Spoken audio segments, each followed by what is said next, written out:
Sejam todos bem-vindos a mais um episódio do MGCast, o podcast do Rancho MG.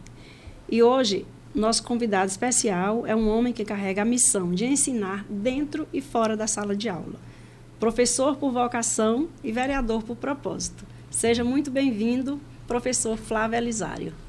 Eu fico muito grato, pelo convite, Nora, Neguinho, muito bom estar aqui com vocês. Para mim é uma honra poder vir nesse podcast, falar, conversar, dialogar. Estou bastante ansioso para a gente ter essa conversa aqui, ter um bom papo. Exatamente, vai ser um papo muito agradável, com certeza. E a história do podcast é uma história que a gente vai prolongar ele aqui para frente, né?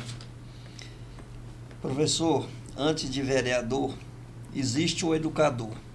Conta pra gente, onde nasceu sua paixão pela educação, em que momentos percebeu que poderia servir a cidade também através da política. Olha, Neguinho, obrigado pela pergunta. A gente uma vez, quando a gente entra na educação, realmente é uma paixão que ela toma conta do nosso coração, do coração da gente, E isso, na verdade, começou quando criança mesmo, minha mãe não teve a condição de estudar, e aí ela tinha um sonho de ser advogada. Ela tinha vontade de ser advogada. E ela sempre falava, meu filho, estuda aquele negócio, E aí eu peguei e fui realmente estudando.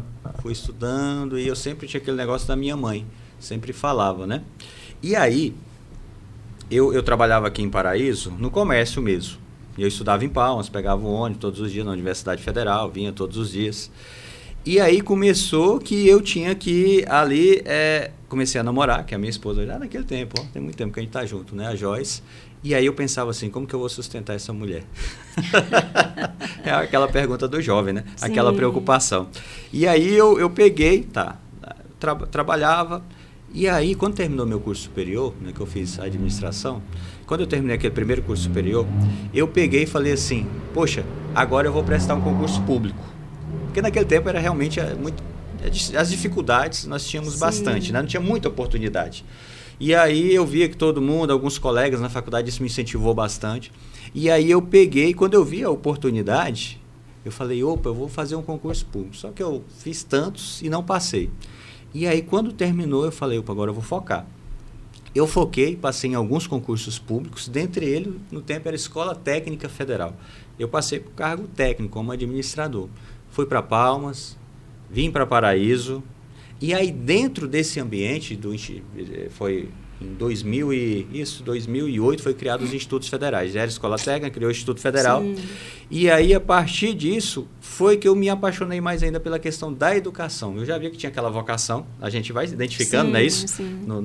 Na trajetória na trajetória profissional da gente. E aí, eu fui identificando essa questão. Aí lá dentro eu falei, poxa, aqui tem o ensino, tem a pesquisa, tem a extensão. Aí apareceu uma vaga só de professor para a minha área, só tinha uma vaga. E era para Paraíso. E aí eu peguei e falei assim, eu tenho que passar. Já tinha um tempão que eu não estudava para concurso. Aí fui lá, estudei, tinha uma vaga, Neguinho. Graças a Deus eu consegui passar. E aí foi que eu entrei efetivamente como professor. E aí você linkou o educador com a questão e o propósito político, E a educação, ela tem uma coisa muito interessante, que quando a gente está dentro, a gente observa, que é o quê? Você vê a transformação na vida das pessoas. Você vê, lá um exemplo, você vê o Joãozinho, que está indo lá, cabisbaixo, e ele não acredita nele, sabe? Aí ele começa, aí você vai conversando com ele vai tomando conta de si, vai tomando consciência das coisas, Sim. Ele vai vendo que ele tem a condição, gostar também. Vai aprendendo a gostar, e aí ele vê, a primeira barreira que ele quebra é a barreira que ele acredita, que ele fala assim, poxa, eu posso. Sim. Aí a partir disso, você começa realmente a ter uma pessoa ali que começa a definir o seu futuro. E eu nessa oportunidade, nessa experiência minha, eu fui vendo a transformação na vida das pessoas. Eu tive a oportunidade, depois virei diretor-geral do IFTO, eu viajava, eu estava junto com os políticos, eu ia em Brasília, eu retornava, buscava recursos, participava de projetos. E o meu sogro, Não sei se você já, com certeza você conheceu que foi colombiano, né? Que é o colombiano. Demais, Antônio Martins. Antônio Martins, uma pessoa colombiano. que eu amo demais. Foi vereador. Ele foi vereador. Paraíso. Eu acompanhei a Sim. política dele ali, né? E aí eu falei, poxa, Eu fiquei sabendo que ele era seu sogro aqui agora. Pois é. E aí dentro do IFTO isso me abriu os olhos no sentido de que eu estava ajudando as pessoas. Aí eu falei, poxa, eu Era posso ajudar automático, mais sempre. na questão da política externa, né? Sim. Que é uma grande missão, é um sacerdócio. Política é servir a população. Hoje, com a minha experiência que eu tenho, não tem como você definir de outra forma. É um sacerdócio, é uma missão.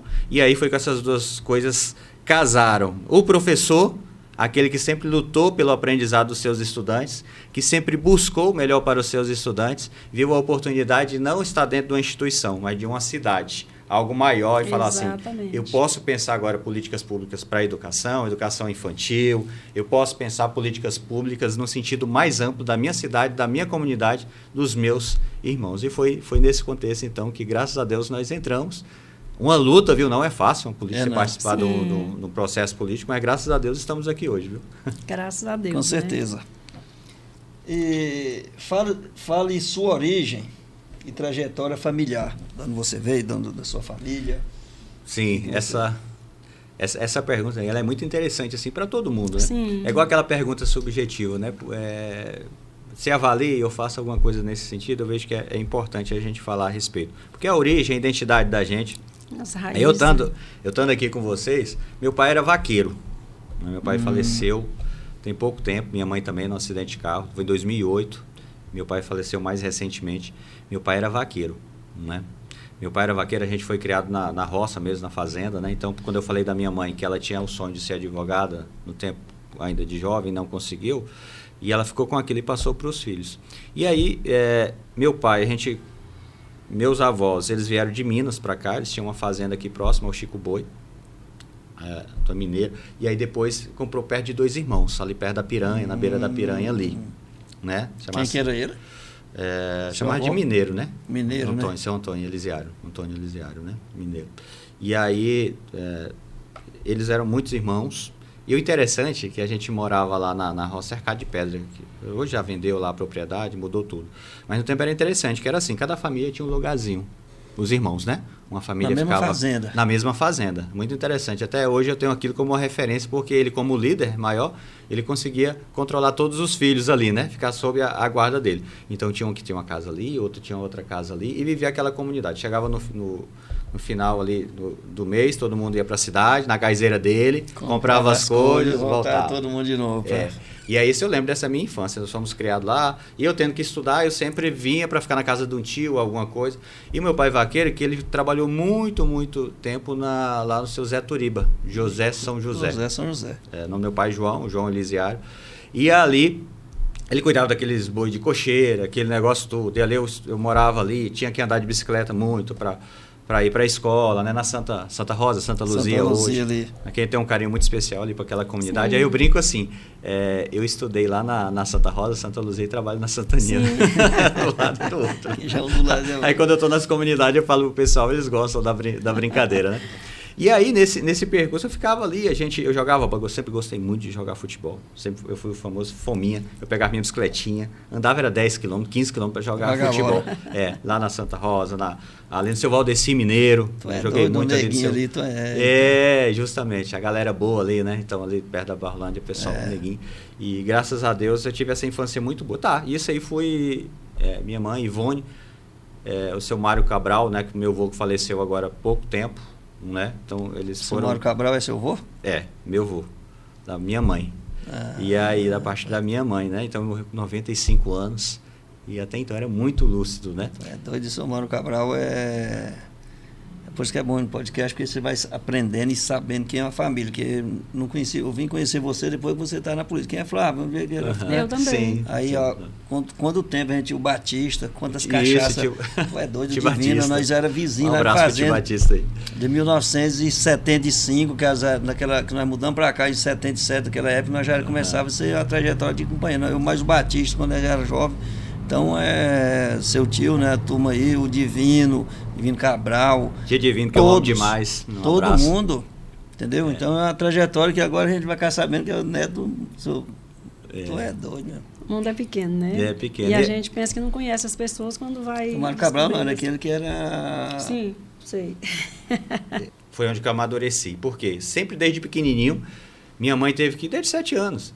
Então, aqui em Paraíso, você tem uma ideia, eu estudei no Idalina, no SEM, no São Geraldo, no Presbiteriano, na Escola Paraíso, deixa eu ver se eu lembro, lá na Escolinha da Santa Rosa, eu estudei no Pugmil, eu estudei em Gurupi, né? E eu estudei em Porto Nacional.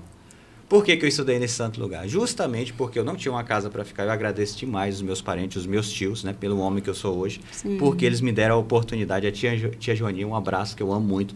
Fiquei muito tempo na casa dela e eu era esse menino aí. Tanto é, eu vou contar uma história. É só a tia, né? Minha tia. Que é irmã do Divino. Isso, justamente. Hoje ela está em Palmas. Demais, né? O primeiro livro que eu li foi o livro do Dorival Santiago. Hoje é um amigo nosso lá na Câmara Municipal. Eu estava em Porto Nacional. E eu estava ali triste, com saudade de casa, olhei na estante, aquele livrozinho lá, quando eu olhei assim. Aí eu comecei a ler, eu chorava, porque o livro é O Mundo Não Vale a Minha Mãe. Olha só que livro maravilhoso. Também li, chorei demais quando li aquele livro. Falei pro Dorival, falei, você não faça um livro mais para o povo chorar desse tanto, não. Ah, é?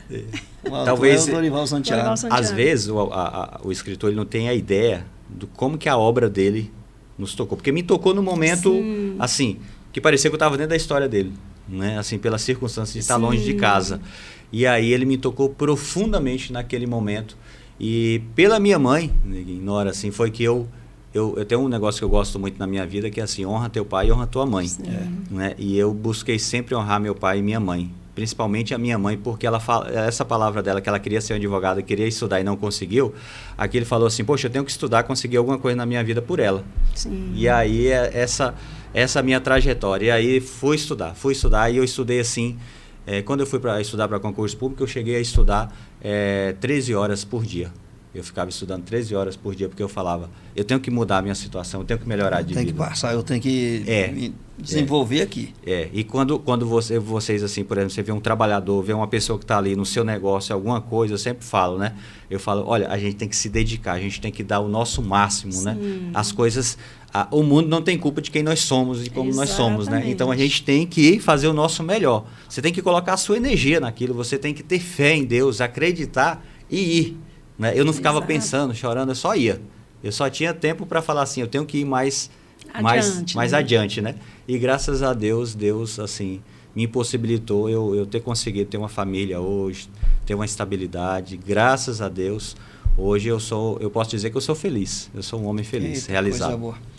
É uma trajetória que vem de família, já de origem, né? Sim. Seu Mário Cabral. E então, ser professor foi assim, por acaso, na realidade, né? Tipo assim, você se formou em administração. Olha, para você ver, né? Que a administração é um curso mais técnico, Sim. né? Ali de uma área. Aí, como eu entrei dentro do... Aí, falar dessa carreira acadêmica, né? Que você pergunta, né? E aí, tá, eu tô dentro do Instituto Federal, você olha para o lado, o colega é mestre. Você olha para o outro lado, o outro é doutor. O outro fez isso, aquilo, sabe? Então, assim, você quer se balizar, olha para os bons, né? Os bons, E aí, eu ficava olhando... Você vai espelhar nos ruins? Justamente. Aí, eu pegava e falava assim, não, vou fazer um mestrado. E aí, eu fui para a UFT, fiz um mestrado lá em gestão de política, fiz uma especialização depois de gestão de políticas públicas. E aí o meu sonho era fazer um doutorado em economia. Né? Eu tinha esse sonho E eu já tinha falado, eu falei, eu vou fazer um doutorado e vai ser em economia. E aí, enquanto diretor do IFTO, nós fizemos uma parceria, né, com a Unicinos, que é uma universidade católica lá no Rio Grande do Sul. Muito famosa, muito antiga, né? No tempo dos jesuítas e tal, muito bacana.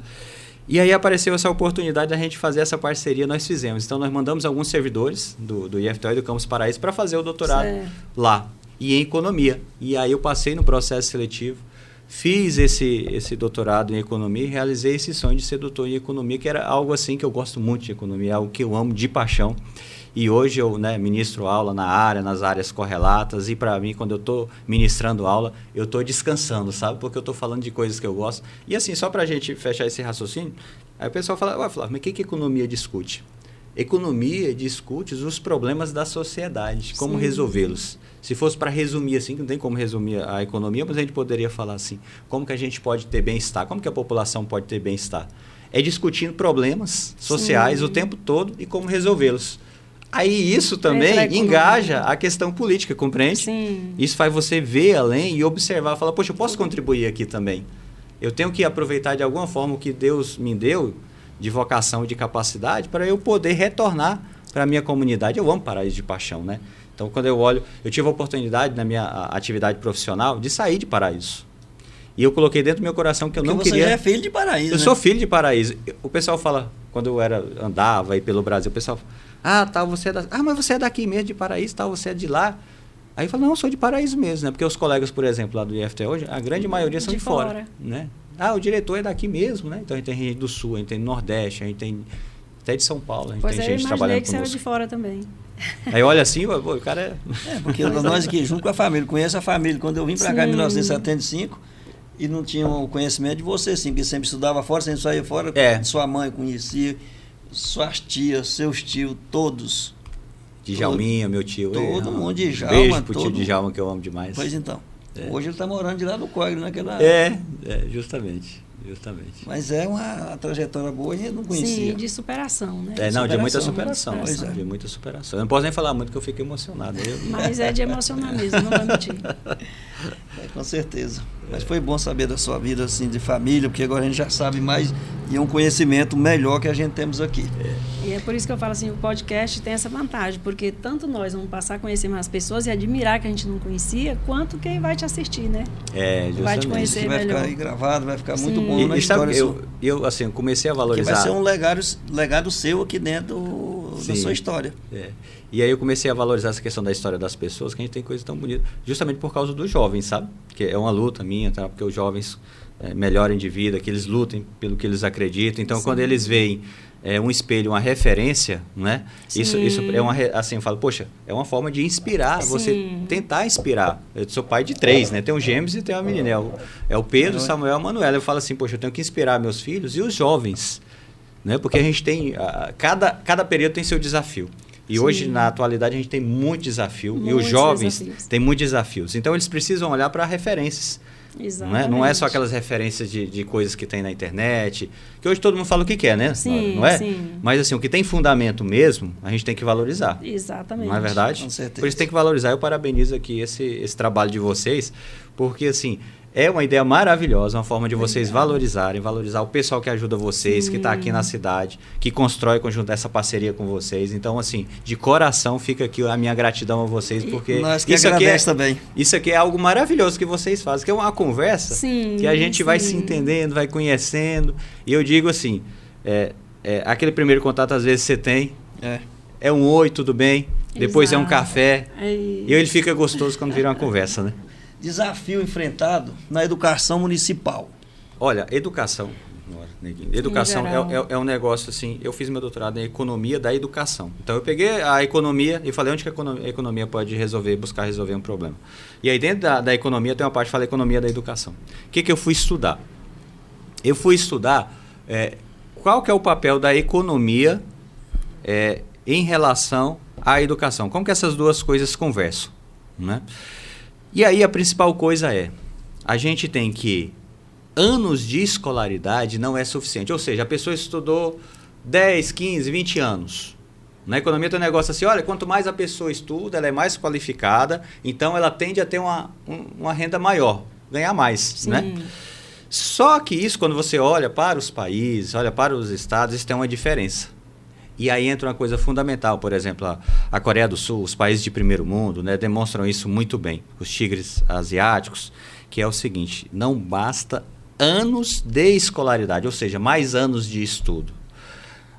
O principal fator é a qualidade do ensino. Esse é o ponto que eu quero conversar com vocês. É a qualidade do ensino. Então, se você pegar, por exemplo, a gente pega algum lugar no Brasil que não tem tanto acesso, lá 15 anos de estudo. E você pega outro lugar que tem mais acesso, 15 anos de estudo. Aquele que tiver os melhores professores, as melhores condições, vai ter um diferencial. Com certeza. Com mesmo, não é? Sim, isso aí pra gente parece até óbvio, né? É até claro isso aí, não tem que muito discutir. Só que nós temos um país que ele é totalmente desigual. E eu fui olhar isso. Eu olhei para o Nordeste, eu olhei para o Norte, eu olhei o Brasil todo. Eu usei o Enem, peguei o Enem e falei, como está a nota desse pessoal do Enem aqui, né? E é uma questão que me deixou extremamente assim... Pensei bastante sobre aquilo. Infelizmente isso acontece. Não é que isso nasceu assim, vai ser assim. Mas eu contei a minha história de superação para vocês, não foi? Sim. Só que não é todos que conseguem vencer. Tem um indicador que fala assim... A maioria desiste no começo. Desiste. E aí tem um negócio assim, quanto mais tende o indicador social, que a pessoa tem menos acesso a bens, que ela é mais pobre, ela quase não chega. As notas dela... A dificuldade é bem alta. A dificuldade dela é muito grande. Ou seja, a barreira dela, em certa medida, é muito grande e às vezes vai ficando pelo caminho.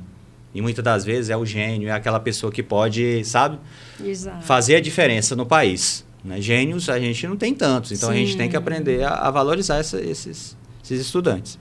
E aí, quando você olha para dentro de uma cidade, e aí é o ponto que eu vou colocar o desafio que tu me perguntaste aqui, é da mesma forma. Você tem aquelas escolas que são boas, o que vai acontecer? Eu quero colocar meu filho lá, você quer colocar seu filho lá. Então a gente vai fazendo uma autosseleção. Sim. Não é? A gente vai fazendo uma autosseleção. Os bons vão indo para o mesmo lugar, quase. Porque todo mundo quer ir. Por isso que eles pararam um pouco de divulgar notas de avaliação por causa dessas situações. E aí todo mundo vai caminhando para aquele lugar, certo?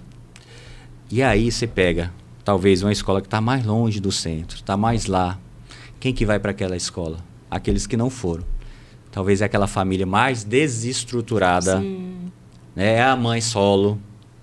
É a que está ali esperando a casinha popular. Às vezes não está tendo, sabe? E aí, essa criança está crescendo nesse ambiente. Não é? Com todos os problemas e mazelas sociais que a gente conhece, né? O Círio Gomes fala assim, um negócio que ele fala interessante, que eu gosto muito. Ele fala assim, é compreender o Brasil profundo. Né? O que é o Brasil profundo? É isso. É o problema real. Sim. É aquele fato que está ali que não tem como você negar ele. Que essa é uma situação. É a realidade da vida ali. Dura, nua e crua. Sem rodeios, sem floreios. E aí está essa realidade ali. O maior desafio é pegar esses estudantes e fazer com que eles consigam chegar no máximo deles. Não que ele consiga chegar, seja o melhor de todos. Mas tem que estar no meio ali. Tem que estar no meio. Ele não pode desistir. Sim. Né? E aí o nosso município, porque graças a Deus... capacidade ele tem, porque já é inteligente é alguma coisa, que já está no meio, né? Então Não, as pessoas são inteligentes, né? Então, assim, um desafio é esse, a questão que eu estou falando de aprendizado. Sim. O aprendizado de todos, mas principalmente das famílias mais pobres. Nosso IDEB, em Paraíso, é o IDEB nos anos iniciais, excelente, excepcional, o melhor do estado do Tocantins. Nos anos finais não é o melhor, mas está bom também. Mas quando você olha para a distribuição desse negócio e olha nos cantos da casa, vamos brincar assim, sim, aí você vê que precisa, isso não é Paraíso, isso é o Brasil.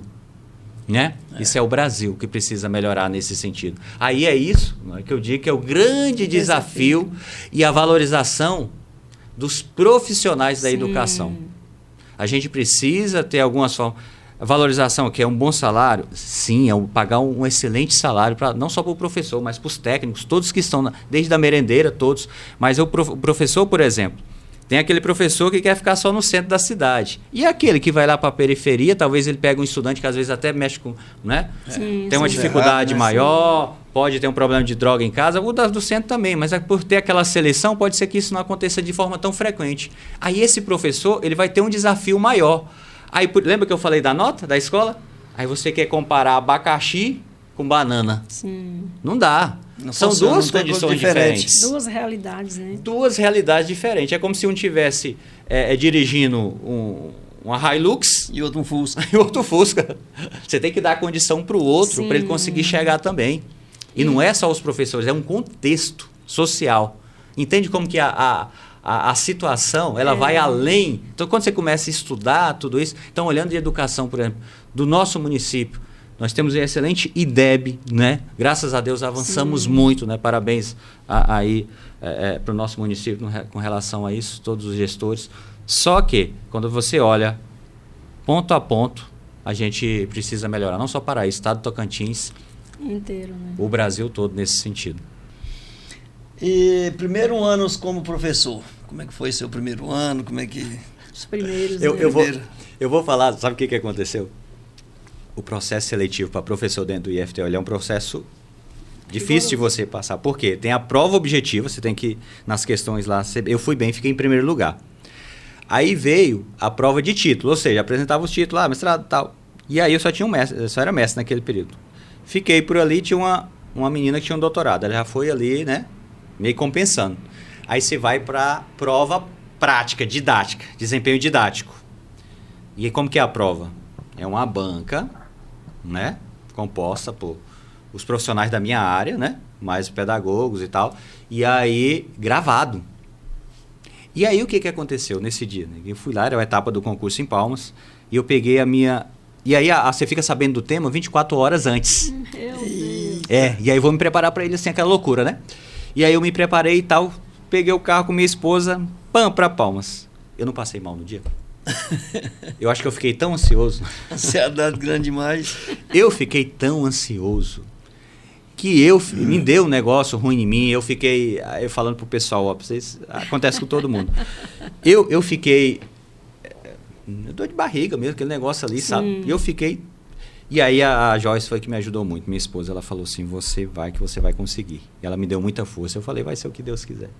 E aí eu fui, e aí consegui manter o primeiro lugar, por isso que eu consegui entrar. E aí o primeiro ano já começou por aí, né? No acesso.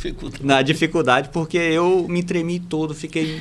Sabe? Nervoso, meu Deus, ansiedade. eu dar uma aula para esse povo, todo mundo aqui gravado, minha boca secava, né?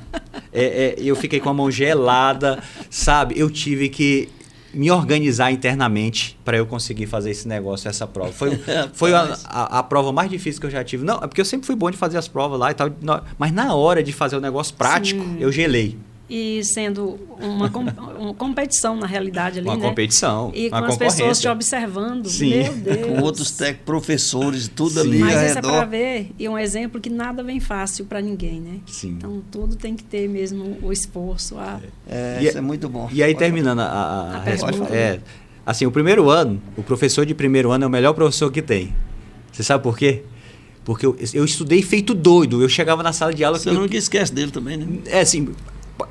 eu vou fazer o meu melhor aqui, e eu cheguei mesmo chegando, né? Você gosta daquele negócio, aquele assunto, você pesquisa ao máximo, você pensa no aluno, porque o professor é o seguinte, não é chegar com a receita pronta, é você entender a turma, Sim. você se preparar, ver qual que é a melhor estratégia, ver como que eles vão... Às vezes você tá um pouco rápido, você sentiu que a turma não está entendendo você, sabe aquela parada ali, conversa outra coisa...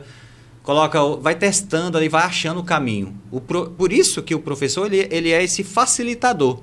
Ele não vai te dar algo pronto, porque ele tem que te motivar, tem que acontecer algo que é fundamental na educação, que é aquela química, sabe? Você imagina, se eu não gosto de você, você não gosta de mim, eu vou dar aula para você, como? A gente vai odiar a matéria. Ele vai odiar, esse cara acha aqui, né? Então, assim, tem que ter o clima amistoso, Sim. legal, o ambiente tem que acontecer, uma química tem que acontecer.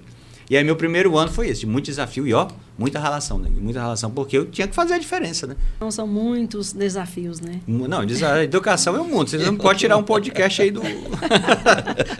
Pode mudar o tema, senão não termina hoje. Não. Então vamos mudar aqui agora. O chamado para entrar na política. Qual foi seu chamado? Como é que foi sua trajetória? Como é que foi sua pesquisa para você entrar na política? A política é algo assim... extremamente, como que eu vou dizer, é apaixonante a política.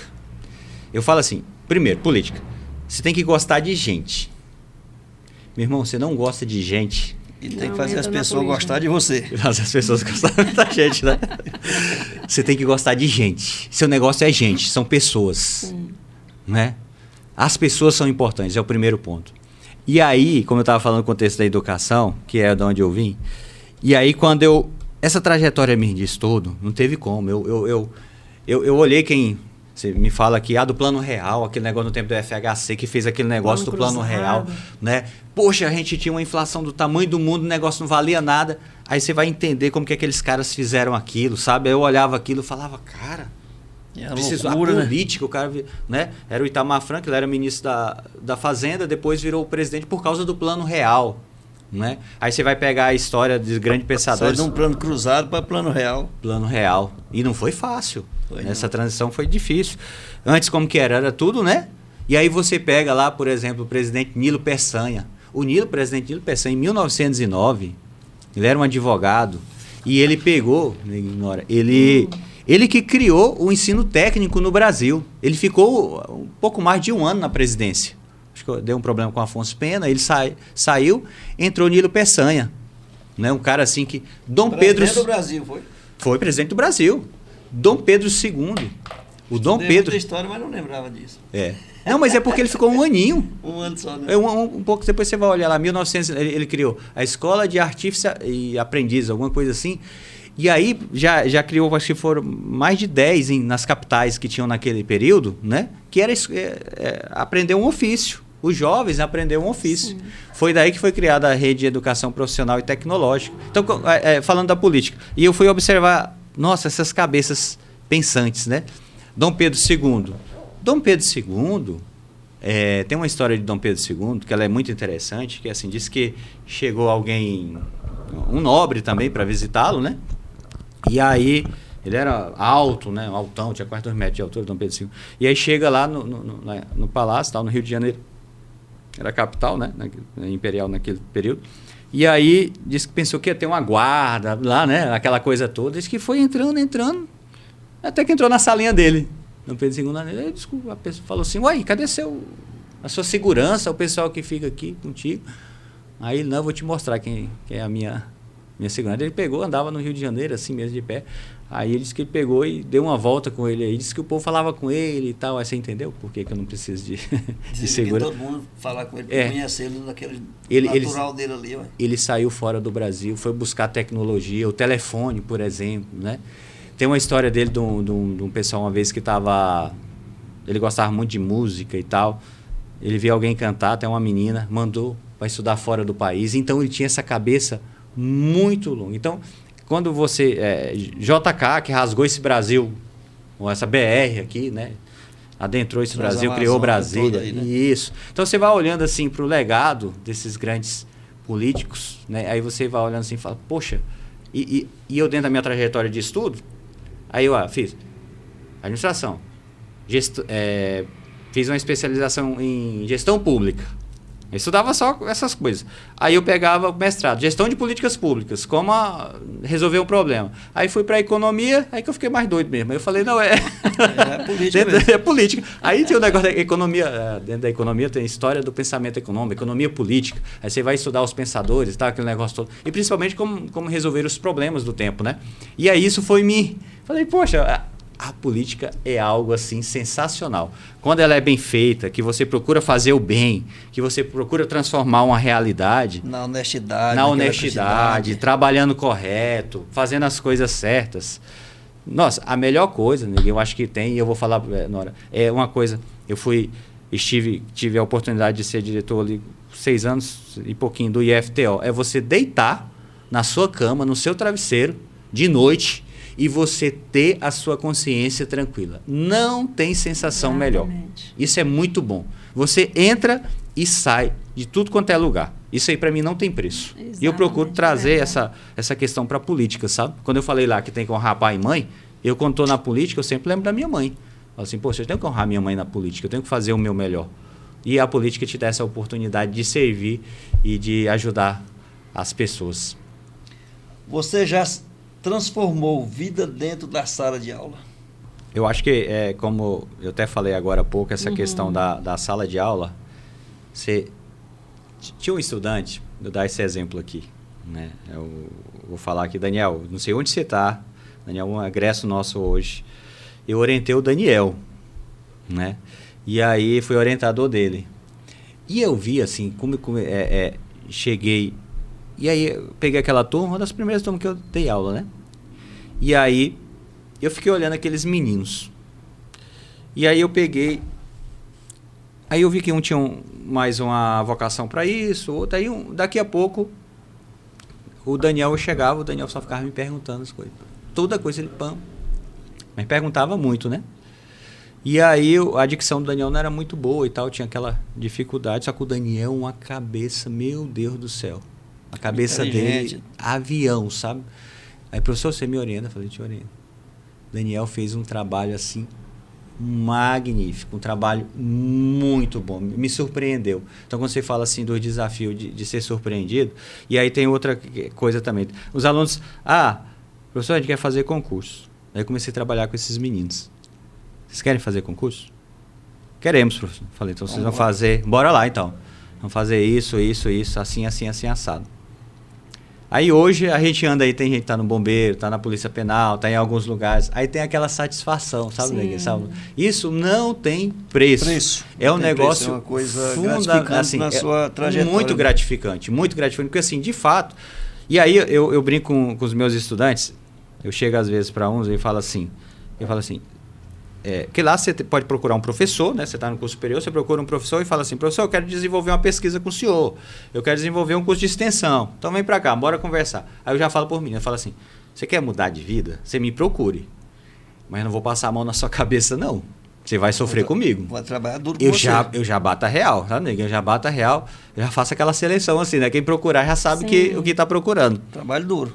Trabalho duro. Você vai ter que ler isso, você vai ter que fazer isso. Você transformar um filho, você tem que trabalhar com ele duro. Trabalho. Então, assim. Ter o carinho com ele, mas tem que ser. O meu orientador, que foi do doutorado, eu vou contar isso aqui, meu Tiagão, professor mesmo, assim, maravilhoso, dinossauro, sabe? Aprendi demais com ele. Quando eu fui para esse negócio para estudar esse curso, e aí eu falei, eu quero fazer fora do estado, que é para aprender com essas cabeças diferentes, né? E aí eu fazia o meu trabalho, né, uma parte, enviava para ele. Ele falava assim, gaúcho, né? Mas Flávio, isso aqui tá uma porcaria, esse negócio aqui. E ele já chegava e falava. Não, ele dava no meio, sabe? Ele chegava no meio, assim, a gente brinca, né? Dava de trava, né? No meio da canela, né? Isso aqui tá uma porcaria e tal, né? E aí eu falei, no início eu faltava era chorar, meu irmão, porque eu pensava assim, lá no Tocantins, ninguém fala essas coisas pra gente assim, não, né? Mas eu aprendi um tanto, sabe, com ele. E ele é da onde é? Ele lá de Porto Alegre. Sul, Porto Alegre. Do Rio Grande. Sabe, desde 1900 e quanto lá que ele já está quase aposentando. Mas o tanto que eu aprendi com aquele homem. Na hora que ele olhar no YouTube, ele vai ver só a história. Eu vou mandar para ele, eu vou mandar. O Tiagão é um... A gente faz... Mas a gente aprende, né? Então, ser duro. Então, assim, ser duro não quer dizer que você é mau. Não. Porque ser duro é uma trajetória dura. E ele foi comigo assim e me transformou. Sim. Né? Me ajudou. Se tivesse falado que estava bom, e sentar, né? E não estava bom. E assim, muito atento aos detalhes, né? Tudo isso. Então, assim, eu estou dando um exemplo aqui da minha área, mas, por exemplo, você é uma pessoa que você trabalha com alguém, né? O seu patrão, às vezes, te pede alguma coisa, fala... Ele está querendo que você melhore. É ou não é? Então, na nossa vida é assim. A gente tem que ter essa sabedoria de entender essas coisas. Exatamente. E às vezes não ficar... Às vezes a gente fica até chateado, igual eu fiquei no início, mas depois que eu entendi, falei, poxa... Você saber o que o cara queria te mostrar, né? Mostrar mais uma trajetória mais firme. Depois que eu vi o meu trabalho no final que ficou bacana, aí eu falei, Tiagão, chama ele de Tiagão. Falei, Tiagão, cara, ficou... Top demais. Então, assim, um paizão. Sim. Um paizão mesmo, sabe? Porque se ele deixa você mole, você... Tava descansado ali. Mas as reuniões com ele era tudo assim, era pancada atrás de pancada. Ou melhora ou melhora, né? É igual eu, assim, eu tenho a fama também de ser durão, doidão, sei lá que diabo que o pessoal pensa. É desse jeito. Então a pessoa vai trabalhar comigo, vai não, que ele é duro. Aí um vai falar, você nunca trabalhou com ele, mas você pode preparar que lá a pancada é grande, eu te falei que meu pai foi vaqueiro, né? Uhum. Seu Zé Turiba, pensa com o homem coisa que eu aprendi com aquele homem. Paulista, né? Um cara diferenciado, seu Zé. Não, né? Eu, assim, tem um tempo que eu não vejo, tem uns meninos Oscar, o Lorival, mas olha, ele pegava assim, ele não gostava de ver ninguém parado. E era interessante aquilo, né? Aí tinha lá aquela cocheira aqui assim, ei, capina isso aqui que eu dou dinheirinho pra vocês. Ele fala, carpi, tem carpi aqui, né? E aí a gente pegava e às vezes fazia mal feito. Não, mas não é assim e tal. Ele era duro. E aí ele pegava e a gente... Rapaz, eu aprendi coisa de aceiro, a gente fazia, ele ficava ali, né? E aí, olha o tanto de coisa que eu aprendi com aquele homem. Aprendi coisa muito demais. Tempo ali dentro, seu pai trabalhou com ele muito tempo. Trabalhou muito tempo com ele. Em que momento percebeu que precisava ampliar essa transformação para que além dos muros da escola? Isso aí é assim, algo bem interno da gente, né? Eu digo que assim, você está ali dentro do seu trabalho, no dia a dia. Eu acho que é quando eu tive aquele primeiro contato, assim, com a comunidade mesmo, uma coisa que me marcou, você falando isso aí, uma coisa que me marcou, foi a pandemia, né? E aí, nós perdemos colegas de trabalho, no tempo da pandemia. E a gente teve uma oportunidade, lá a gente produziu, no tempo, álcool em gel. Mas foi muito mesmo. Vocês mesmo produziram? Foi. Teve o laboratório, a gente fez a parceria, o Instituto Federal, todo o IFTO, né? Acho que a gente recebeu mais de 60 mil unidades. Aquele aqui, com a parceria aqui com o prefeito Celso, um tempo, foi um sucesso. Em todo o Vale do Araguaia. E a gente tem um laboratório lá dentro, né? E a gente produziu isso. E a gente, só que, veja só, por que esse foi um momento interessante? Teve um determinado momento que a gente andava dentro dos hospitais. Eu fui lá no regional, a gente entregava. Então, eu e a minha equipe, até às vezes a gente não tinha nem a exata noção de como que aquilo era perigoso, na verdade, né? A gente não olhou para isso em nem um minuto. E a gente pegou e foi distribuindo isso, ajudando. E foi um envolvimento coletivo muito grande, né? E a gente se envolveu muito nessa atividade de ajudar, sabe? Por meio institucional. Máscaras, o álcool em gel, muitos projetos. A gente pegava, por exemplo, estudante que não tinha mais condição, que era ali, você tinha uma distribuição de alimentos para eles que iam levar, né? Aí, aquilo ali, assim, de sair de dentro da instituição, eu acho que é um exemplo, assim, fantástico que eu tenho. Por quê? A gente, em uma semana, em 2 semanas, tudo que era presencial, você teve que colocar tudo no online. Só que não era só colocar no online. Como que o estudante, neguinho, às vezes não tinha um computador. Como que ele ia estudar? Entende? A gente teve que pensar em tudo, a gente tinha que ir lá visitar, a gente tinha que olhar, entender a vida do estudante, sabe? E aí, essa visão, para mim, foi um crescimento. E eu, assim, como gestor naquele período, eu era o gestor da instituição. Sim. E aí, a nossa equipe, um dia eu falei assim, bora tirar uma foto aqui. Aí nós tiramos, eu tenho essa foto guardada. Eu falei, tira essa foto, eu vou guardar ela, porque vai ser conhecida como a equipe que conseguiu implementar uma educação no meio de uma pandemia. A gente perdeu um amigo nosso que era um vigilante, a gente perdeu uma menina que era enfermeira nossa, a gente perdeu professor. Sim. Então, assim, foi algo dolorido, foi difícil superar aquilo. Muito marcante, né? E aí tudo isso me trouxe essa visão de que você não está no controle das coisas. A educação naquele momento, ela exigia de todos nós que nós tínhamos que ir além dos muros, não se preocupar só conosco. E aí foi quando aquela equipe ali, muito aguerrida, se colocou à disposição de ajudar mesmo as pessoas, sabe?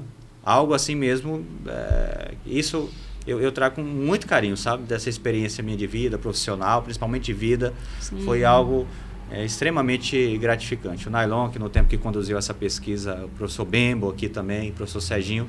Então, ele tem um carinho especial. Todos os demais também, eu tenho um carinho muito especial por toda aquela galera ali que fez a diferença mesmo desse paraíso no estado do Tocantins. Nosso reitor, que no tempo, professor Antônio da Luz, né, fez a diferença nesse estado. Professor, quem vive a realidade da educação sabe que não é fácil. Hoje, qual é a maior dor da educação em Paraíso? Olha, a educação ela tem várias camadas, né? Então, a gente pegar, por exemplo, eu estou como vereador, né? Estou como vereador, você tem um município, né? Aí você tem lá a educação, tem creche, aí você vai andando até chegar ao 5º aninho ali, né? E aí, quando você pega, essas crianças vão para o estado. E aí depois até, se a gente pegar num contexto geral, a gente olhar num contexto geral, olhando em termos de cidade, eu vejo que é uma preocupação em todo o Brasil, que é o seguinte, a gente olha os números, quem está terminando o 3º ano, a quantidade de estudantes está diminuindo. Muitos desses estudantes não estão terminando o ensino médio. Hoje é uma dificuldade, por quê? Justamente porque a gente já vinha muito bem antes da pandemia, todo mundo, muitos estudantes terminando o ensino médio, né? fazendo essa formação Sim. básica primeiro. E aí, depois disso, deu aquela esfriada. E hoje a gente está correndo atrás. Quando eu falo a gente, país. Então, aí você olha para Paraíso, entra também nesse contexto. Quando você olha para estudantes ali, tanto é que se a gente pegar as notas, né? Se você pegar as avaliações externas. Eu falei... agora... Você pega lá, por exemplo, IDEB, anos iniciais, beleza. Vai mais para frente. Aí vai diminuindo a nota. Aí você vai para o 9º ano. Diminui um pouco mais. Aí quando você vai para o 3º ano do ensino médio, você vê que o negócio não está, sabe? Fluindo, né? Fluindo. Aí você fala assim, de quem que é a culpa de tudo isso? É porque estudar é um pacto. Não é? O estudo é um pacto, né? Aí você fala assim, olha, a gente enquanto nação, enquanto país, nós precisamos que os nossos jovens, eles terminem o ensino médio aqui. Todos estudem. Tem que estudar. Aí tem gente que... Aí tem um menino, às vezes, que tá... mas eu acho que na internet eu vou ganhar dinheiro, nisso eu vou... Você pode ganhar dinheiro, mas você nunca pode deixar de estudar. Sim. Você sabe por que você não pode deixar de estudar? Vocês são do agro. Você pega lá uma pessoa, você contrata alguém, aí você vai olhar assim e fala assim, lê esse manual de instrução aí para mim. Você comprou alguma coisa lá, um produto que você precisa manipular, ou sei lá, uma máquina que você precisa, aí você fala assim, não, dá uma olhada aí no manual de instrução para mim. Se você não tiver o conhecimento básico da sua língua materna, das ideias, nos conceitos matemáticos básicos, né? Estou falando básicos, bem organizado, às vezes nem o manual de instrução você não vai conseguir Entender, né? entender. Você vai ficar ali. A gente tem o que a gente chama de analfabetismo funcional, que é o quê? A pessoa lê e não consegue compreender, interpretar o que está lendo. Isso aí é terrível, né? Esse negócio é terrível, né? Mais de 30% aí da população, infelizmente, passa por isso, né? E a gente, aí quando olhando assim, no nosso nível aqui que eu vejo em questão de cidade como um todo, eu vejo que essa diferença, quando você vai para o término do estudo, a gente tem declinado, principalmente questão de país. E o Tocantins e o nosso Paraíso não é diferente. Sim. Então a gente precisa, só para não falar do problema, falar, como que a gente faz para resolver isso? É você integrar políticas públicas, né? Você, Estado, município, União, né? Você precisa integrar condições para que eles trabalhem e que eles façam o seu melhor de forma coordenada, não de qualquer forma. Sim. Também. E que tenham excelentes gestores. A gente precisa também valorizar os gestores educacionais. Formar um gestor educacional não é assim, eu virei professor agora, eu já sou gestor educacional. Não é assim que funciona. Tem que ter experiência, tem que estudar, tem que compreender a legislação, os problemas sociais, sim, o que pode ser feito. Não é? Então a gente precisa empoderar essa galera. Você precisa ter incentivos para isso, incentivar esse povo. E não adianta. O principal incentivo, o pessoal fala, vai morrer aonde?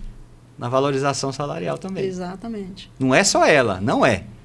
Não é só ela. Mas se não tiver, não adianta nem começar. Então a gente precisa trabalhar todas essas nuances. E aí, voltando, essa é uma questão que a gente precisa avançar. E avançar no aprendizado daquilo que eu falei lá atrás, que eu falei, olha, o nível socioeconômico das famílias. Então essas famílias... Eu penso, aqui é uma ideia do professor Flávio Elisiário, tá? Eu penso o seguinte, para quem conseguir elevar o nível do aprendizado das crianças que têm um nível socioeconômico menor, avançar bastante, esses devem ser valorizados, inclusive com premiações, com melhoria no seu salário, né? Com metas, fixar metas, atingindo essas metas, eles vão receber uma diferença salarial. Porque é justo. Sim. Quem faz mais... É um incentivo, né? É um incentivo. Porque ele está pegando aquilo que eu lembro que eu falei, um está saindo de Hilux e o outro de Fusca. Fusca, eu não estou ganhando dinheiro não para falar da Hilux, tá? A gente sempre diz aqui no MGCast, educação não é gasto, é investimento.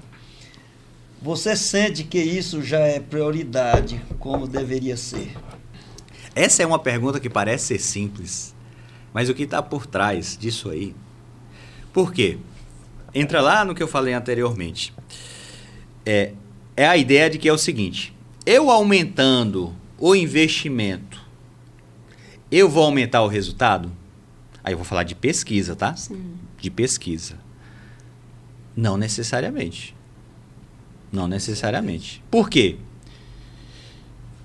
Porque só o dinheiro não resolve. Ele é fundamental. Não estou falando que não tem que ter sim, tem que investir ao máximo, você tem que ter a melhor escola, a melhor infraestrutura. No Tocantins, o estudante não pode estudar num lugar que não tem um ar-condicionado da tarde. Não existe isso. Tem que ter, o profissional tem que ser bem remunerado, tem que ser respeitado, valorizado, N situações. Exato.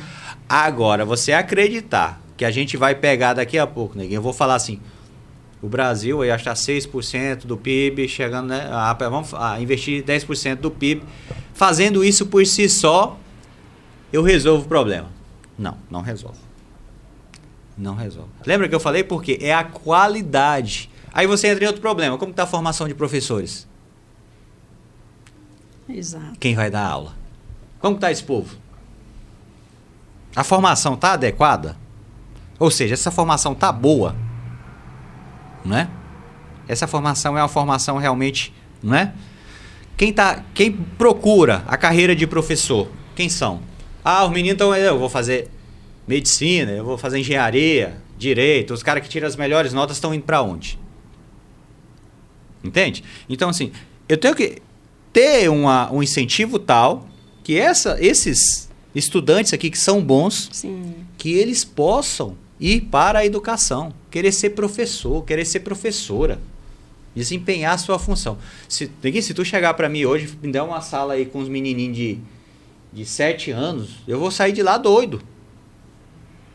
Eu não sei ministrar aula para essa turminha. Essa criança não está preparada para isso. Meu negócio é com adolescentes e adultos. Um trem mais rígido, é mais difícil. Você já pensou no que é alfabetizar uma criança? Vocês já pensaram no processo que é você chegar aqui com uma criança que, né? Uma criança, veja só, uma criança que ela sai de casa e o pai leva ela ao cinema, e o pai viaja com ela, e o pai tem um bom vocabulário, e o pai compra livro para ela, e o pai dá um computador, aquela criança chega na escola, ele já sabe contar, já sabe não sei o que tem. Aí você pega a outra criança que ele não tem nada disso em casa, ele chega lá como? Como diz o cru, né? Cru. Ou seja, a família, ela é muito importante nesse educação. E eu tô assim, só dando uma pincelada rápida para te dizer o seguinte. Aí você falou assim, olha, o que você gasta em educação, o investimento, né? Você gasta o investimento investindo em educação. Né? Isso. Dinheiro lá não é gasto, é investimento. Investimento. É isso, é investimento mesmo. Mas não é um investimento feito de qualquer forma, não. Tem que saber fazer esse investimento. Aí por isso que eu bato aqui mais uma vez. Gestores. O Cristóvão, acho que é isso mesmo. Você lembra dele, o senador, né? Que ele falava assim, toma mais água. Ele tinha uma proposta assim que todo mundo zoava da cara dele, vamos brincar assim, né? Falava, não, isso aí, vamos federalizar a educação. Aí ele falava assim, tem a agência do Banco do Brasil. Tu vai aqui em Paraíso, vai lá no interior do Amazonas, na divisa. É a mesma agência do Banco do Brasil. E às vezes você pega uma escola... Você Gustavo ou o Enéas? Não. O Enéas não é isso. O Enéas é mais para trás um pouquinho. E aí ele dava esse exemplo. Aí ele pegava aqui e falava assim, então a escola você tem que ter... Aí hoje você tem o piso dos professores, né? Os municípios, um consegue pagar, o outro não consegue pagar, tem as suas dificuldades. Sim. Não é? Paraíso aqui, graças a Deus, está ok.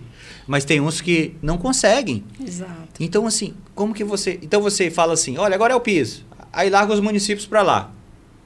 Aí o Paulo Guedes falava um negócio interessante, né? Mais Brasil e menos Brasília. Não é? Mais Brasil e menos Brasília. O que ele estava querendo dizer com isso, que eu concordo demais? O dinheiro está todo...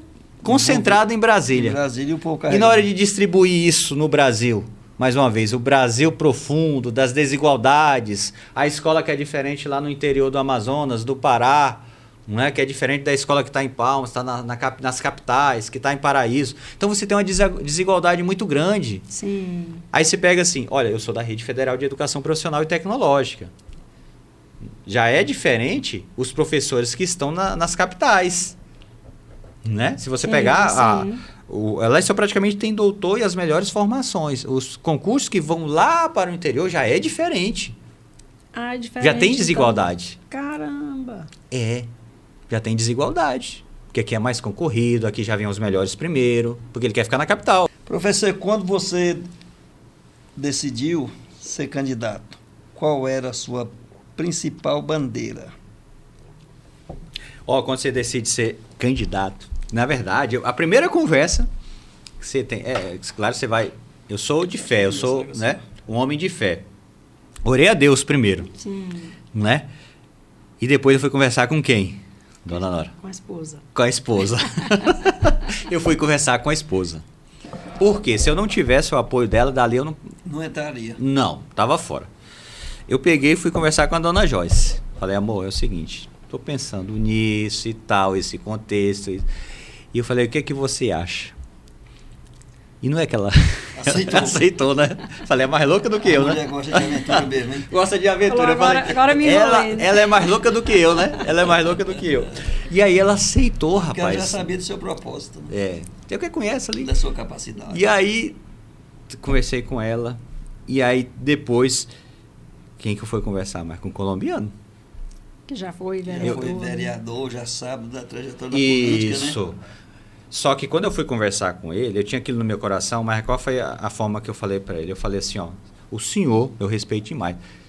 Eu chamo ele de seu Antônio, né? Pelo respeito que eu tenho, uma admiração enorme que eu tenho por ele. Ele ficou lá em casa ajudando a criar meus filhos que tinham problema de saúde, ele me ajudou. E aí eu cheguei para ele e falei assim, e eu sempre fui um grande incentivador dele.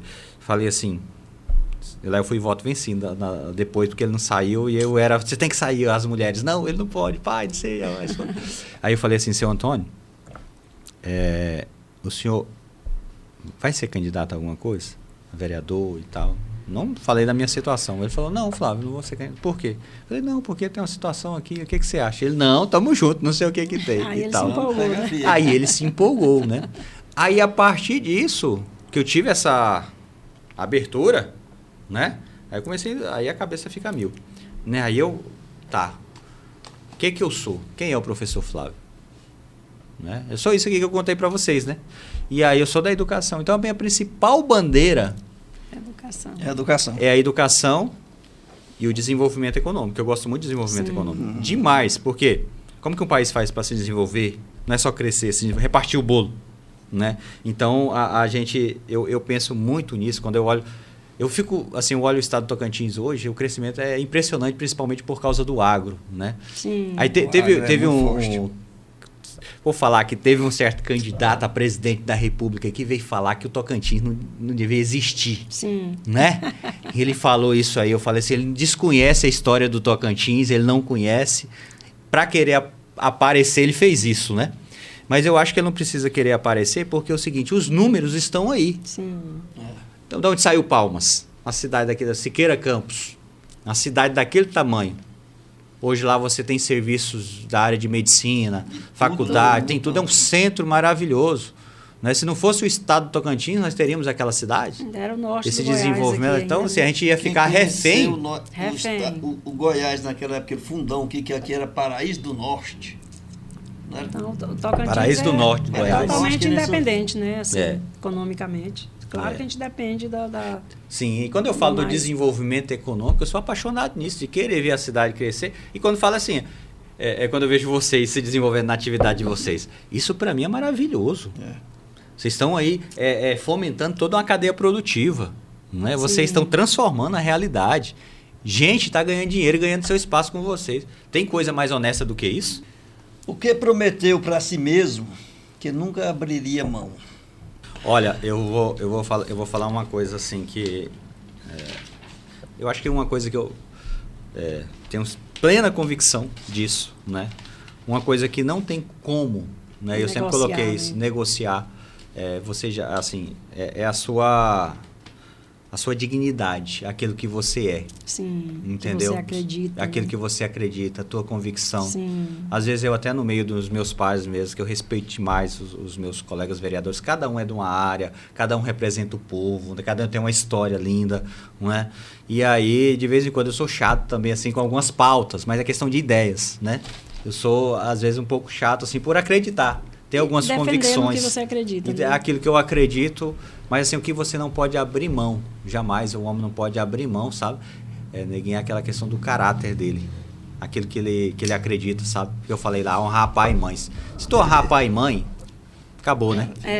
Então, você, a sua família, bíblico, aquilo que você acredita, né? Sim. Então, assim, se você... Isso olha, muito bom. Isso é muito bom. Tem as pessoas que me falam, eu gosto de conversar com as pessoas, você fala assim, ó, eu não gosto de aconselhar ninguém não, mas quando eu tenho a oportunidade eu falo assim, olha, se tu tiver que cuidar de uma coisa, a primeira coisa que você vai cuidar, cuida do teu coração.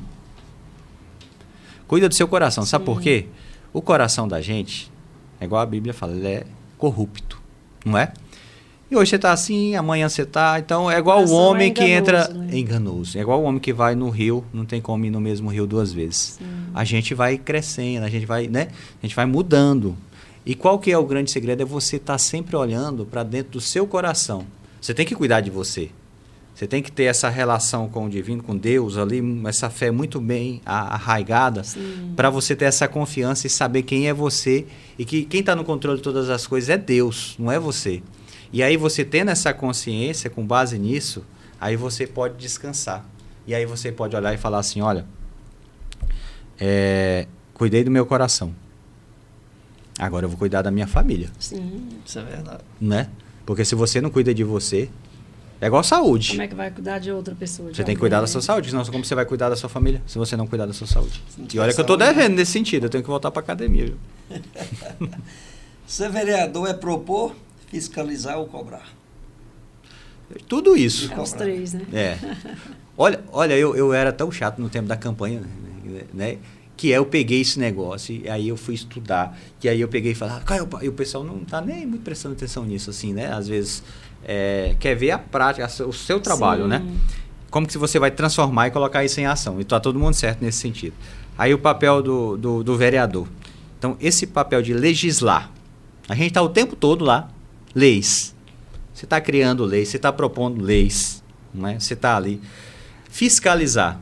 Você está o tempo todo fiscalizando. Você está, muitas das vezes, a gente não consegue mostrar todo o trabalho, né? Mas o tanto de vídeo que eu estou aqui, que o secretário eu mando lá para o secretário, fala, olha isso aqui, você viu essa rua, você viu isso aqui, aí ele já manda, vai lá, né? Tem um buraco aqui, tem uma rua ali que não está...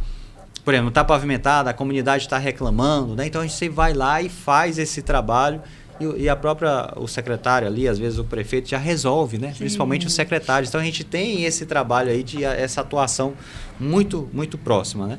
Aí tá, você fiscaliza, você faz a parte de legislação, você julga, o vereador também julga. Sim. Professor, quanto que é que o vereador julga? Vai às contas do prefeito. Foi lá pra gente, tá tudo certinho, tudo organizado, deu um sim bacana lá. Então, assim, você julga também, né? Tem vários instrumentos para você julgar. Só que tem um que eu acho que é o mais importante. Todos são importantes, mas esse é o de representar. Sim. A questão da representatividade. O que é representar? Por exemplo, dentro do âmbito do município, fora não, mas dentro do âmbito do município, de acordo com a lei, aqui a gente... tem a nossa palavra, aqui a gente tem as nossas prerrogativas, elas devem ser, de acordo com a Constituição, preservadas. Sim. Né? Então, dentro do município, se eu sair do município já estou enrolado, né? Mas aqui dentro do município, o vereador tem a prerrogativa de não poder ter caçado a sua palavra. Isso é muito importante. Então, a parte da representatividade, eu vou dar um exemplo de questão de representatividade, que eu acho muito, muito importante. A questão da representatividade, né, olha só, a comunidade lá da Santaninha vai lá, procura, estamos tendo problema com a água. Estamos tendo problema com a água, não está dando certo aqui. E realmente estava tendo problema com a água. A empresa, a concessionária no período, estava tendo dificuldades, estava indo no caminhão-pipa. E aí foram quase 2 anos de luta ali, a gente lutando. E aí eu já estava com a representação pronta para levar ao Ministério Público sobre isso. E aí eu falei assim, vou tentar o último diálogo. Né? Que eu gosto de fazer o diálogo, porque o que vale é a resolução do problema, não é a briga, é a resolução. Isso que é importante. E aí a gente foi, aí quando chegou um diretor novo, né, na empresa, a quem eu tenho uma gratidão, e aí foi lá e resolveu o problema da água. Não é mais com caminhão-pipa, recuperou os poços artesianos, né? A comunidade está sendo atendida. E isso foi assim... Com água Água é dignidade, né? Dignidade. É dignidade. Foi resolvido, ou seja, uma parte de representatividade. Sim. A comunidade acreditou, né? Lá da Santaninha Você falou... honrar com aquilo que eles te colocaram lá, voltaram em Isso, você para isso, para você isso. representar eles. E eu fui lá, não tive medo, não me escondi, fui lá e busquei. Outra situação também.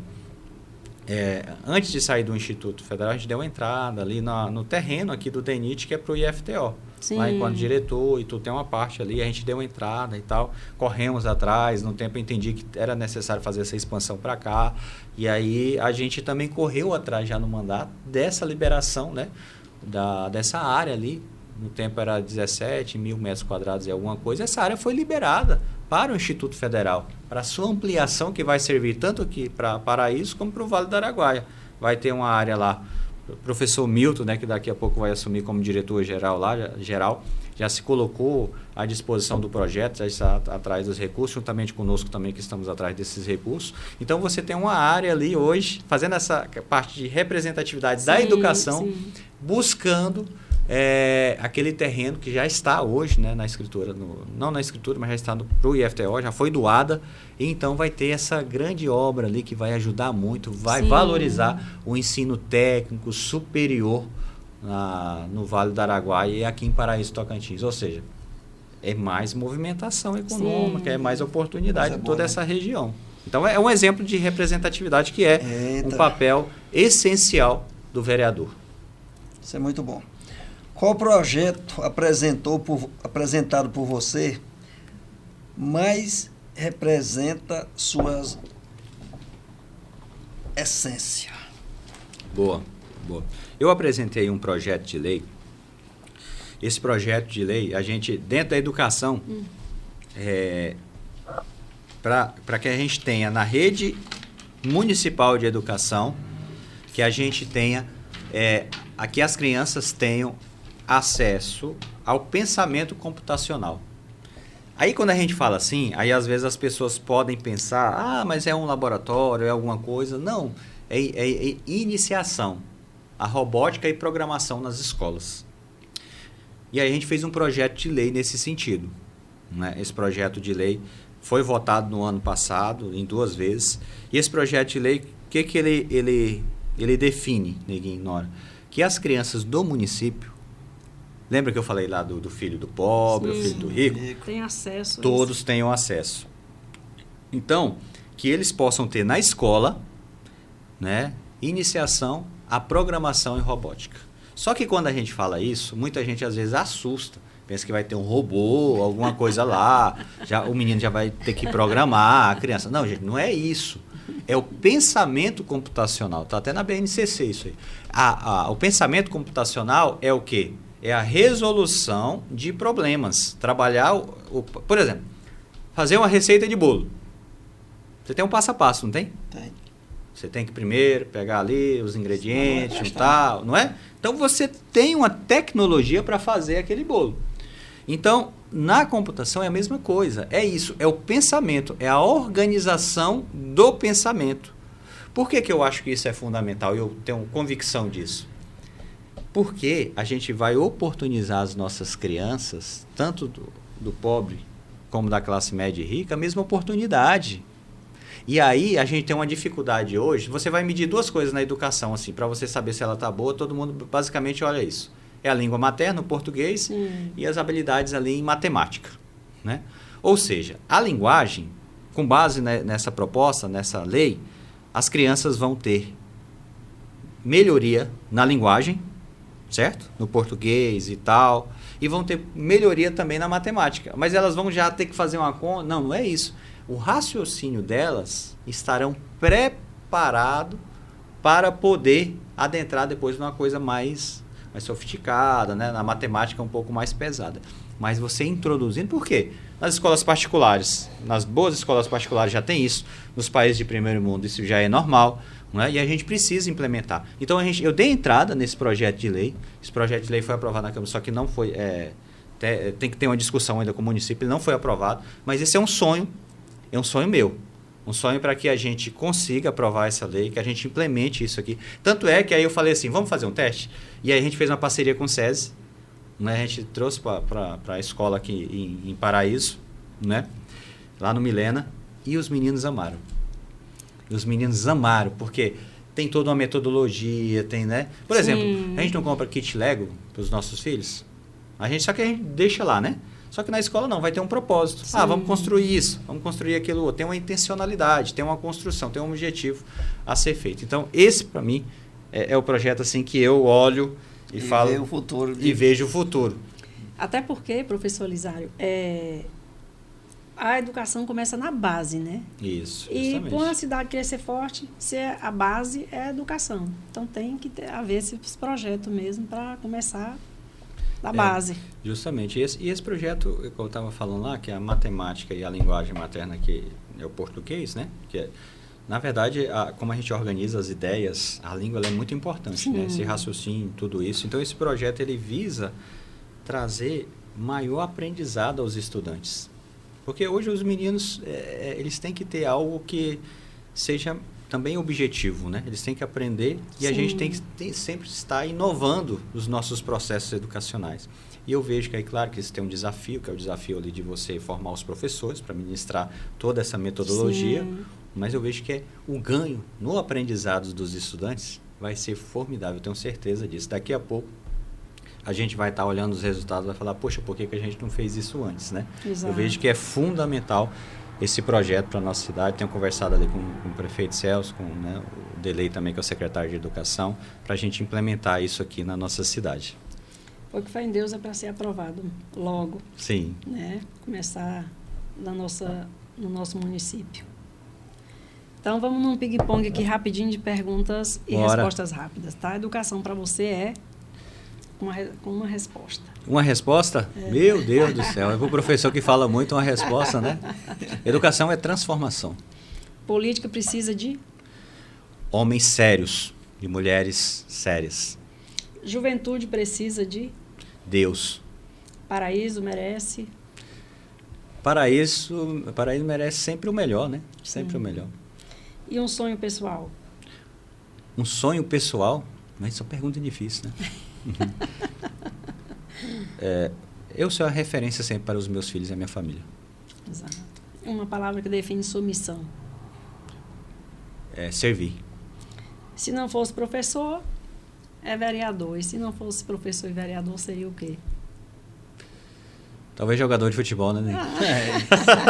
Não, tô brincando, eu acho que não. Se eu não fosse... Eu nem sei, vou te falar a verdade, eu nem sei. Nem se viu em outro ângulo ainda, assim, em outra profissão, né? Não. Essa já te completa, graças a Deus. Me completa. E eu espero que, como disse, que com a sua sabedoria, com o que você busca, que você consiga resgatar muitos jovens e transformar muitas vidas ainda. Sim. E eu queria que você deixasse uma mensagem aqui para nós sobre a sua parceria com o Rancho MG e, em seguida, uma para os jovens de Paraíso. Tá. E um deputado que se apoia, sim, pode falar também. Bacana. Então, assim, essa parceria com vocês, eu quero primeiramente agradecer vocês pelo convite de estar aqui, né, nesse podcast.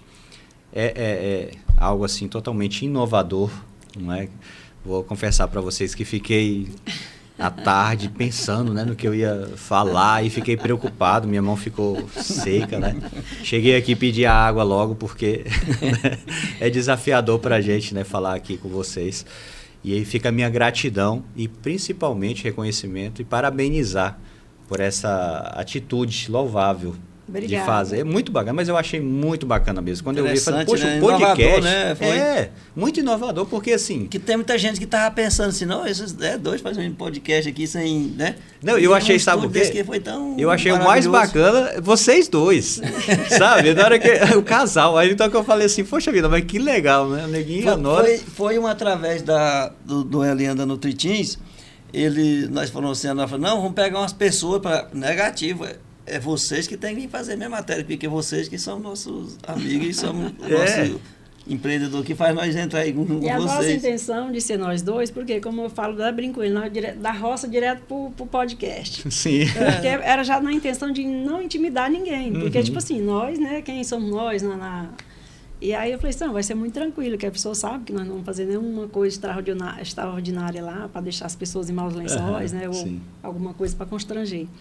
E vindo de você, uma pessoa que agora temos mais ainda orgulho de ser nosso parceiro, conhecendo mais você agora, e inteligente, parabenizando a gente fica feliz, né, Nego? Isso, com certeza. Não.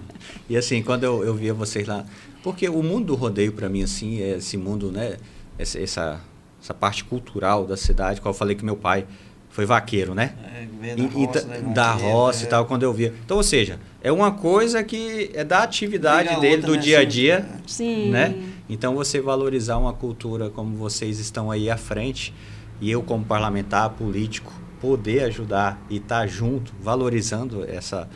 porque eu penso em tudo. Então, assim, eu estou pensando na questão de a gente valorizar a nossa cultura, a nossa identidade, não deixar morrer, não é isso? Exato. E, ao mesmo tempo, vocês estão gerando emprego e renda. Exatamente. Não é? Sim. Então, olha só, o podcast, a minha tá ali, tem uma galera aqui, né? Então, eu estou pegando só um fiozinho, mas o tanto de coisa que tem envolvido. Não, e na Ixi, época do Maria. evento, a cidade movimenta mais, Movimenta, as lojas vendem, se você vê os roupa, lavadores salão. de carro aí, esses lava-jatos, fica tudo doido para acontecer, porque o carro chega tudo empoeirado, quando não é poeira, é lama, aí o pessoal chamou. E é muitos carros.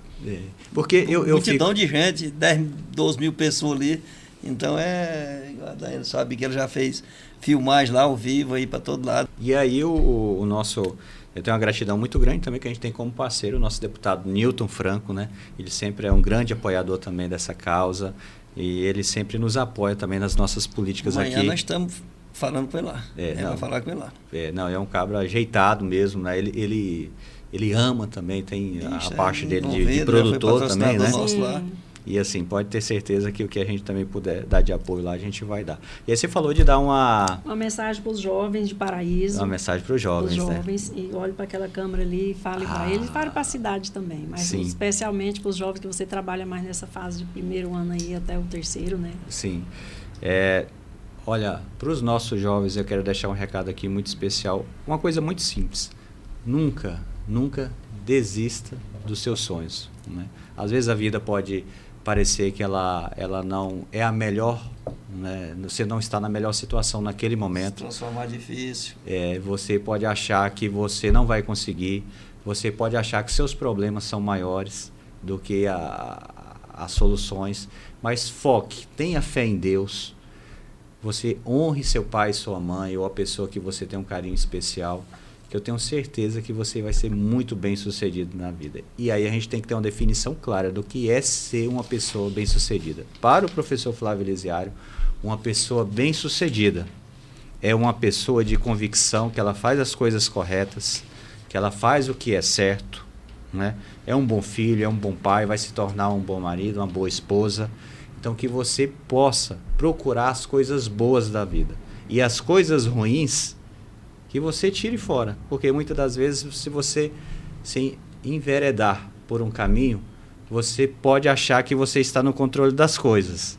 Mas nem sempre você estará e pode ser um caminho sem volta. Portanto, exatamente, não desista dos seus sonhos e continue lutando. Você vai vencer. Eu tenho certeza disso. E para a nossa cidade, Paraíso Tocantins, fica a minha gratidão, meu reconhecimento por tudo que eu já conquistei aqui hoje, que é fruto, eu sou parte dessa comunidade, aqui são os meus irmãos e irmãs, e eu tenho um carinho muito especial, e a minha missão é servir cada um de vocês, não de qualquer forma, mas eu servir com toda a força que eu tenho no meu interior, com a minha alma e com o meu coração. E obrigado. Obrigada, e mais uma vez, muito obrigada por dividir sua história, sua trajetória conosco e com o nosso público. Obrigado. E para o nosso público que tiver como aqui nos ouvir, curtam o episódio do professor Flávio Elisiário, comentem, compartilhem, sigam ele nas redes sociais para conhecer mais um pouquinho do nosso vereador aqui de Paraíso Tocantins. E tenham uma boa tarde e até o próximo episódio. Gratidão.